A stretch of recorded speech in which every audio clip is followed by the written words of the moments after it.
आज बिहार की बात करेंगे हम लोग दोनों गठबंधनों को लेकर के कि दोनों गठबंधनों की क्या स्थिति है।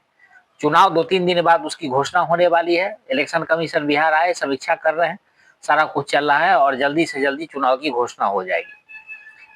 2 से 3 चरणों में चुनाव होगी। सबको पता है क्या कैसे होगा, इस पे ज्यादा विस्तार से बताने की आवश्यकता नहीं है। लेकिन आज महत्वपूर्ण है कि दोनों गठबंधन के बारे में बात कर लिया जाए कि सब कुछ चुनाव अब सामने खड़ा है और अभी तक सीट बंटवारा दोनों ही गठबंधन का नहीं हो पाया।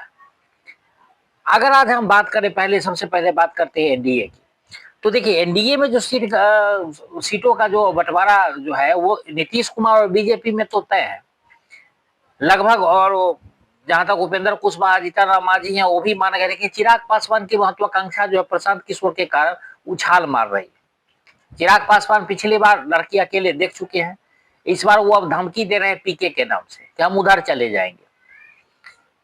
लेकिन महागठबंधन हो या एनडीए हो, उनको पता है कि जिसकी इतनी औकात है, कितनी है, उसको कितने में रखना है, वो दोनों ही गठबंधन को पता है। और दोनों दोनों गठबंधन, इसमें जो स्थापित दल है, चाहे महागठबंधन की ओर से आरजेडी हो या इधर से जदयू बीजेपी हो, इनको पता है कि किसको कितनी सीटें देनी है।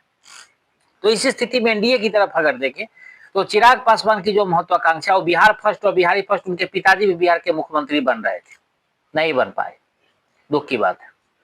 और चिराग पासवान को भी लगता है कि बहुत जल्द बहुत कुछ पाना चाहते हैं, वही स्थिति चिराग पासवान की हो गई है। और एनडीए उनको साफ बता चुका है, और खास करके नीतीश कुमार ने उनको बता दिया है कि जितनी आपको मिल रही है, अगर कोई इसमें मुकेश सहनी की जिस तरह इधर आने की बात हो रही है, अगर वो इधर आ गए तो आप में से भी काटेंगे। आप साथ रहें ना रहें, इससे कोई फर्क नहीं पड़ता। तो आप कमोबेश देख लीजिए कि ये जो स्थिति हुई है चिराग पासवान के साथ, सिर्फ और सिर्फ उनकी महत्वाकांक्षा है। उनको पता, उनको सिर्फ सब चाहिए जिताऊ सीट। जिस प्रकार महागठबंधन में कांग्रेस चाहती है कि सब जीतने वाली सीट उसे मिल जानी चाहिए। पिछली बार 50 सीटों पर कांग्रेस हारी थी, और इस बार कह रही है कि हारे हुए सीट में से मुझे मत दो, मुझे नई नई सीटें चाहिए। खास करके सीमांचल वाले इलाके में वो सबसे ज्यादा सीटें चाहते हैं, जो बिहार का पूर्वी इलाका है, अररिया, किशनगंज, कटिहार, पूर्णिया, ऐसे बेल्ट में जहां पप्पू यादव का भी दबदबा हो। और तेजस्वी यादव है कि जो पप्पू यादव और या कन्हैया कुमार से संबंधित जो भी सीटें हैं, उसमें तेजस्वी यादव चाहते हैं कि वो किसी भी हालत में कांग्रेस को ना मिले। और कांग्रेस 50 से 52 सीट तेजस्वी यादव ने जो फिक्स कर रखा था, बहुत से बहुत उन्होंने बोला कि 60 तक हम जाएंगे, वो अब कांग्रेस अभी 76 सीटों पर अड़ गई है। इससे कम पर हम नहीं लड़ेंगे। एक आईपी गुप्ता की लायबिलिटी कांग्रेस ने अपने माथे पर अलग से पाल ली है कि हम आईपी गुप्ता को 5 सीटें देंगे, और वो मुरट्ठा बांध करके घूम रहे हैं कि अब तो राहुल गांधी का साथ देंगे। तो एनडीए की तरफ से 55 में से एक जो तत्वा का वोट है, उसको कहीं ना कहीं तोड़ने में कांग्रेस कामयाब रही है। लेकिन अब इसका नतीजा क्या हुआ है कि मुकेश सहनी उधर से गायब हो रहे हैं। मुकेश सहनी की लगभग इधर बात फाइनल हो गई है, क्योंकि मुकेश सहनी को मनचाही सीटें नहीं मिल सकते। आप जिससे पूछे वीआईपी में तो कि आप कहां से चुनाव लड़ रहे हैं, तो सबको अपना अपना विधानसभा पता है। कमोबेश यही स्थिति कांग्रेस की भी है। कांग्रेस के जितने भी नेता हैं वो कह रहे हैं कि मेरा टिकट कंफर्म है। मेरी डायरेक्ट कृष्णा लावारू से बात हुई, कुछ तो राहुल गांधी का भी नाम ले लेते हैं। लेकिन ये भूल जाते हैं कांग्रेसी नेता कि वो महागठबंधन में लड़ रहे हैं, और महागठबंधन में कांग्रेस की कितनी हैसियत हो आरजेडी को पता है।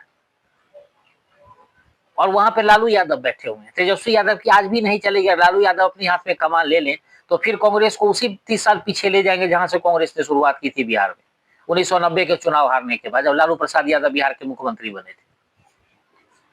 तो इन तमाम चीजों को अगर आप देखेंगे तो दोनों ही स्थिति में, तो उधर तेजस्वी यादव की परेशानी बढ़ी हुई है कांग्रेस को लेकर के, उधर से अब वाम दल जो पहले बिल्कुल चुपचाप देख रहे थे, उनकी भी सीटों की डिमांड बढ़ गई है। माले पिछले बार 19 सीटों पर चुनाव लड़ी थी, लगभग 12 सीटें उन्होंने जीता, 12 सीटों पर विजय पाए। इस बार वो मांग रहे हैं 35 सीट। कैसे उसका समाधान निकलेगा? कांग्रेस को 76 सीट, दोनों को मिला दीजिए तो लगभग 111 सीट, तो यही हो गया। 140 सीट तेजस्वी यादव, तो कहां से होगा? 130 भी लड़ जाते हैं तेजस्वी यादव, मान लीजिए 10 सीटें कम कर देते हैं, तब भी बाकी दल कहां जाएंगे?